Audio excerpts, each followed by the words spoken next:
Hello and welcome to Undercurrent. I'm your host, Angela McDonald. The state government has awarded a contract for chaplains within schools under one denomination, a Christian denomination. As the community grows and there's more multicultural sectors, there's a call now for more multi-faith understandings. I spoke with Brother Francis Mary about what it is to have multi-faith understandings. The multicultural community within Australia is ever expanding, and Western Australia is no different. With that comes a number of different religions. And which religion should we all follow? Is it one, Christianity, or do we take up the other faiths? With that comes the question from the Franciscan monks. And I spoke today with Brother Francis Mary, who has a view we all need to be tolerant and loving of each other's differences when it comes to religion. Well, I'm Brother Francis Mary, and I represent two communities. One is our religious community, which is the Franciscans of the Cross, and the second part of our community is a charity which we have, which is called the Lay Companions of St. Francis of Assisi, and we work out of the Fremantle area. We have what's called a charism, or a focus, and our first one, of course, is service. So we have a meet-up on Saturday for people who are looking to just form friendships. We have pastoral care, which we go into hospitals, visit people. We have our volunteers doing nursing home visits. We have a couple of hostels we look after with food. So very practical things like soup and food and cakes and whatnot. We're a very practical community in Fremantle. And one of the main things which we do is the multi-faith gatherings, which we do every month. And they give people an opportunity to come together, different religions, different ways of exploring their spirituality, and in a spirit of gentleness and harmony, we share our own spiritual journey, and people listen and people ask questions. It's like a Q&A. At the moment, the schools have chaplains, of course, which do tremendous work, and men and women, that are in there sort of doing very practical things too in the schools and providing assistance to the families. I know a number of chaplains myself. What I'm proposing is that we re-look at the model, because the school model's different, school culture's changing, and the Christian community in schools is decreasing, and we're having children from around the world coming into our schools. So we're having Muslim children, we're having children that may be Hindu, maybe Buddhist, maybe Jewish, and so what I'm sort of feeling and thinking is to put and offer a person into the school that has an understanding of all of the faiths to some measure, but they're succinct in their own faith. Of course, they could be, for example, it could be a Buddhist monk, but he would wear a multi-faith, I'm calling it a multi-faith crown, and he would be in the school understanding all, a little bit of all of the traditions to meet the needs of all of the children and the parents, and to understand them a little bit more than just the one model of the Christian model, which seemed to be the thing that has been predominant in our schools up until now. The children are coming into our schools and they can have a different food, a different way of believing, a different way of living.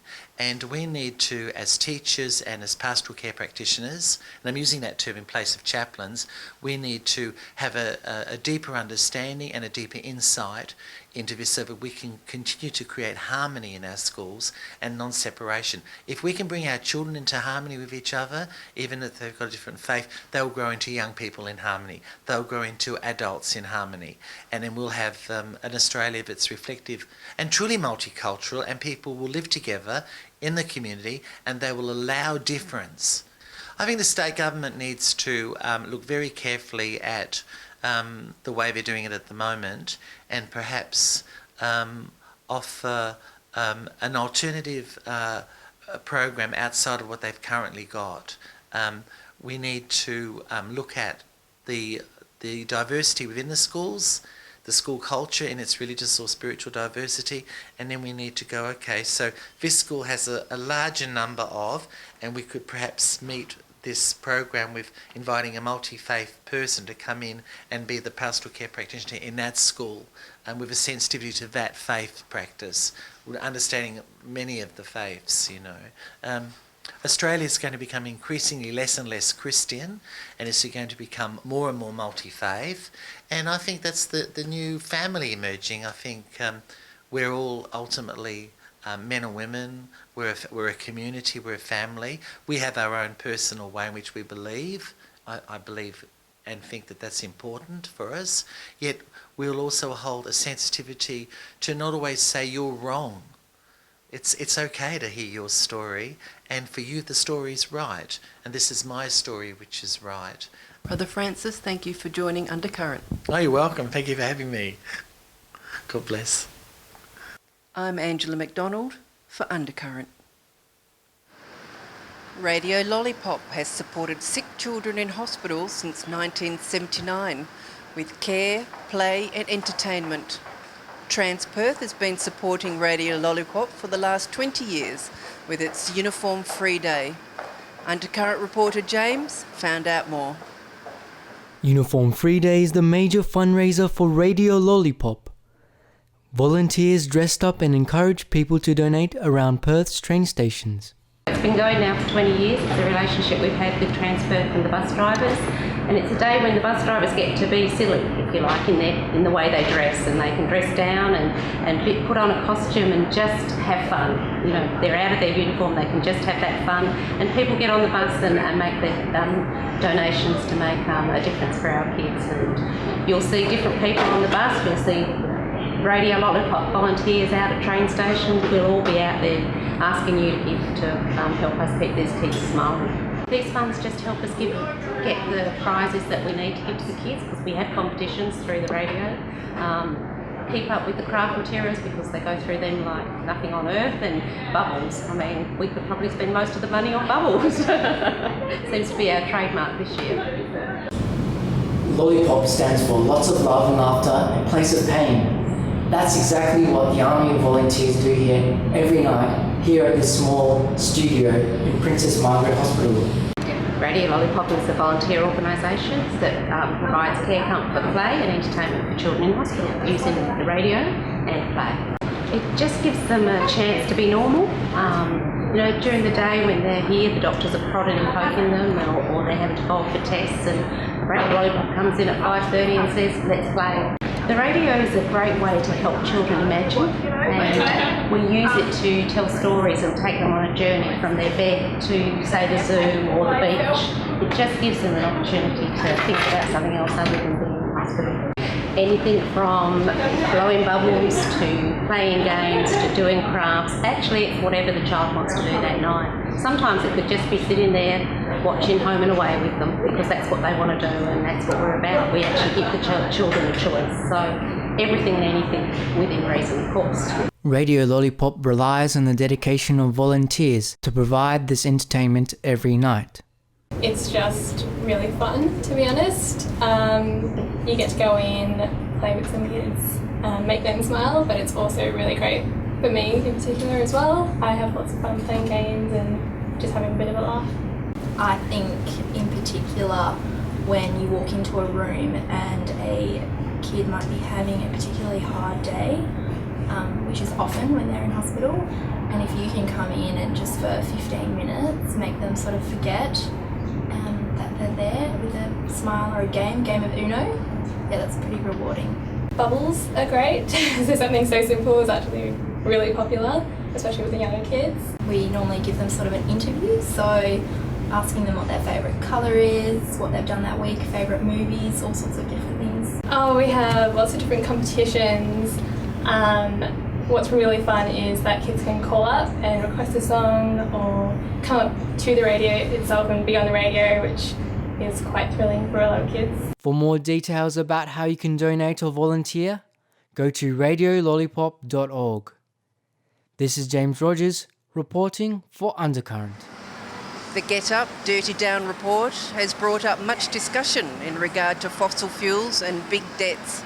Should the federal government be calling on taxpayers to pay for the clean-up project which is proposed? We need to hit the streets to find out if you, as taxpayers, think that we should be paying for the big clean-up. The government is spending $6.45 billion annually to clear the bill for big companies creating a lot of pollution in the country. Today, we asked people of Perth about what they think on this. $6.45 billion is used annually to pay for the cleaning bill for big companies' pollution. What are your thoughts on this?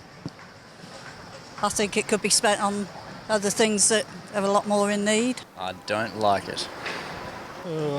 If government will do this, then definitely it's good for us.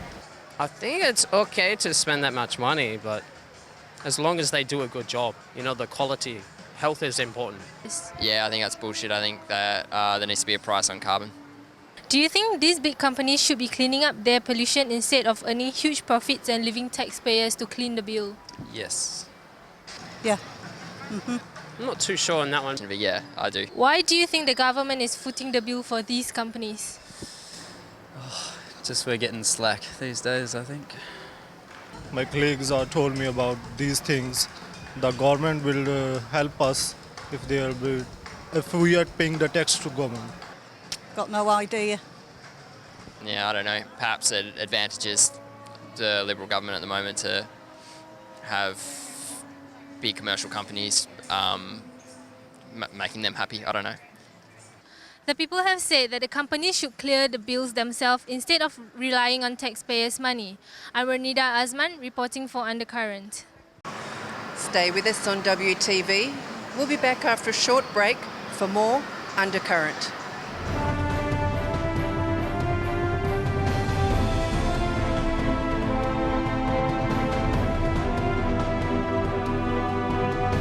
How do you think today's summit went? Oh, it's great. It's great to see a lot of people coming here today. There's been people who were here last time we did it on just innovation. This time the theme was manufacturing and innovation. Same sort of people coming along, but new faces as well, which is fantastic. And how important is it to have events like this?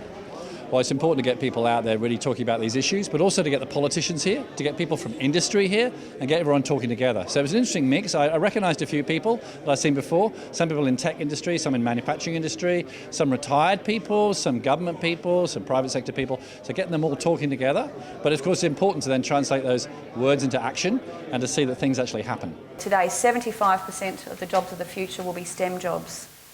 In Singapore, now over nearly 50% of their graduates are STEM graduates out of university. 46% and rising out of China are STEM graduates. Here in Australia, what do you think the figure is? Up there? Yep, 16% and falling. If we're going to innovate and change our economy, it means we've all got to work together. So we've got Innovate Australia who've been a real catalyst for this. We've got politicians of both sides of Parliament. We have got public servants and we've got the men and women who've got the great ideas to move forward. So that's the wonderful thing about this is Innovate Australia have brought all of these people together to find new ways of working together. One of the things I've found with innovation, the informal connections are fundamentally important. Formal connections are good, but these sorts of events where humans come with other humans and get together, share ideas, that's the real powerhouse of what innovation should be about. Look, we have sort of two simple goals, okay? Number one goal is actually to convert Western Australia into a state of innovation, okay? So we've been promoting this idea for quite some time, and actually to the point we're hoping you're going to get license plates on your car soon that actually going to say WA State of Innovation. We haven't changed for 16 years anyway, so we get just says Western Australia, so why not? The second goal actually is we promoting with federal government, so Linda knows about it, we actually promoting the idea of Australia becoming number one country in innovation in 15 years. And where do you see manufacturing in the next 15 years? If you listen to people from over east, you'd think that manufacturing was dead in Australia, but it's far from that here in Western Australia. I don't know if you knew or any of your viewers know that West Australia has had 5% increase in manufacturing for the last 15 years, when the rest of the country it's only been less than 0.5%. So we export over $20 billion worth of manufacturing from Western Australia, including all the work we do for the oil and gas and mining industries. So the future is very bright, but with the transition in the mining industry and the oil and gas industry, we need to find new markets for our manufacturers, and that means we've got to innovate. Well, I'd like to see research and development join with manufacturing because it is so dynamic, such a vibrant part of our community and so fundamentally important to creating a complex economy. We're often accused of being one-dimensional with iron ore, for example, or oil and gas, our resources sector, which is unfair because of the amount of technology that is involved in those industries. But we need a little bit more. We need a more complex economy that is not single commodity focused, but actually exportable by knowledge as much as goods. And if the government were to invest in manufacturing and innovation, where would that money best be placed? Chamber's perspective, and we've done a survey of business expectations on this, we have found that we don't believe that direct grants to businesses is the appropriate response. We find that it doesn't drive the level of innovation and effectiveness that we need to come out of the industry. What we have found is that the research and development taxation subsidy has provided a lot of direct benefits to the community, and we get great bang for our buck. So if we look at multipliers from the ABS across a range of industries, agriculture, tourism and others, it's all under for every $1 invested, we get under $2 in return. With that particular research and development tax incentive, we're getting returns of 11 to 1. So what we found is for under a $1.5 billion investment by the government in foregone tax revenue, we're getting a $16 billion return to the economy. And when do you think the number plates are going to be ready? Oh, okay. We hope. Look, our written goal is actually for this year. So we definitely. It would do great things for our state. Actually, just to label the state as a state of innovation would be. It's sort of subliminal when people are driving and seeing it, and the people all of a sudden they start acting the label, So it would be great help. Let me put it this way: it won't hurt. Okay, so but it would be great help. I'm Nadia Hunter reporting for Undercurrent. Talented Year 12 artists were given the opportunity to exhibit at the Art Gallery of Western Australia recently. The Year 12's Perspectives exhibition has been going on for 24 years with the Art Gallery. Our Undercurrent team went along and had a look at the amazing work. I'm Nadia Hunter and today we are at the Art Gallery of Western Australia for the Year 12 Perspectives exhibition.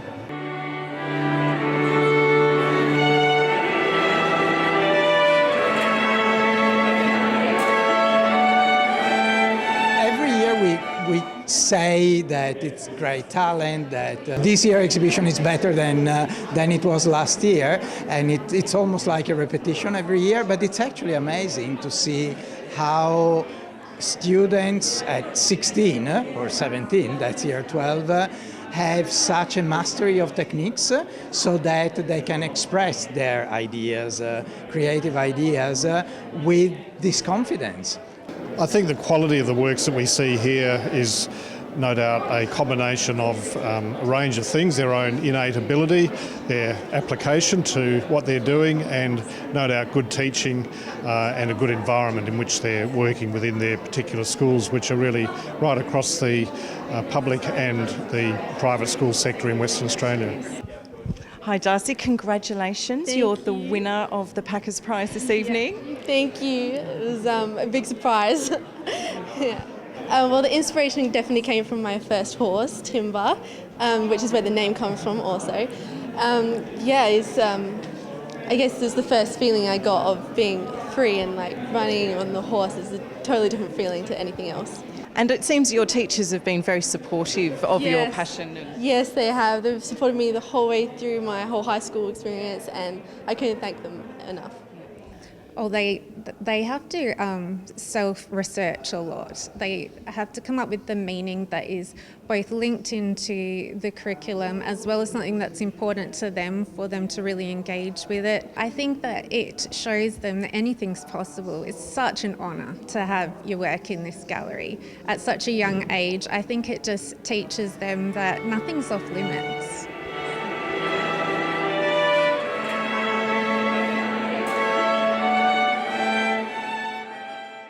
This is my second oil. I've done acrylic before, but only not much. Were you surprised that you could create something like this, only having done it once before? Sort of, but it did take me a lot of time, so I just took it. My brother in the pool. I was looking. I saw some other photos underwater, really cool, realistic underwater paintings, and I thought I might give it a go. Yeah. With the whole ISIS, the uprising of ISIS, I guess I realised that, you know, even though we've had the Nazis and the Ku Klux Klan and all these different groups that have done human genocide, like, I guess we can see a link between the three groups. So that's why I've displayed it on my artwork through the skulls, which represents death. Yeah. So because I'm of Chinese descent, the story behind the piece is that the English tried to imitate a kind of Chinese pattern to sell as like a profit.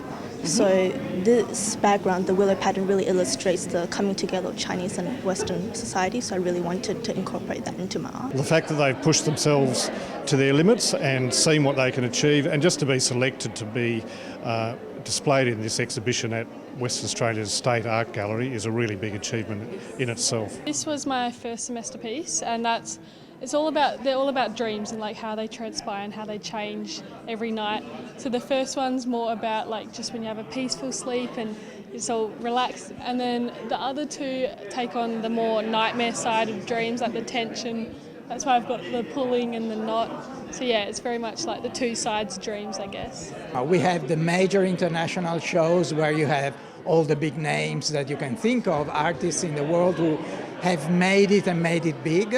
And we have also the kind of grassroots type of local WA talent. And it's actually so nice to be able to offer to the public of Western Australia this mix. So I think that when you see talent and creativity in my job, it's always exciting, of course. I'm sure we'll see some of the students who are represented here in future years being big names in art, whether it be in Western Australia or elsewhere. I'm absolutely blown away by the talent on show today by these young artists. I'm Nadia Hunter reporting for Undercurrent. Each year, the Department of Commerce holds Consumer Protection Awards. Nominees are judged on how they are protecting consumers within the community. Our Undercurrent team went along to see what awards were being given out. I'm Nadia Hunter, and today we're here for the Western Australian Consumer Protection Awards with a very special tribute to Rona Oakley. Hello, thank you for joining us. How do you think the award ceremony went today? I think it went wonderfully. This is a great opportunity for the consumer protection community in Western Australia to recognise their own and to inspire others to also look out for consumer rights. The awards recognise a variety of contributions from community groups and even companies that are looking at improving the lot of Western Australians. And there's also an award for a media story or series of stories that will assist in promoting human sort of consumer rights in Western Australia. Lindsay, thank you for joining us and congratulations on winning your award. Thank you very much. It's a really exciting day, I think, for Jacaranda, and especially a large percentage of my committee are Aboriginal. So it's really special for them. Tell me, how hard have you and your team worked to enable winning this award today? Jacaranda's worked really hard. We started up from scratch for nothing 16 years ago. So it's been a long haul. People were coming through the door from day one, and we're always totally booked and having people waiting. It's very important that we try and get out as many issues as we can and assist as many clients as possible to do that. So the scams and the consumer protection, they're all things that the average person that we're seeing won't have dealt with, and because it's close to them, they will find that it's very difficult to deal with, and we're very happy to assist them with those or any financial counselling aspect in their life. And you said that you'd be interested in some funding. Where can people go to help you to further your reach into the community?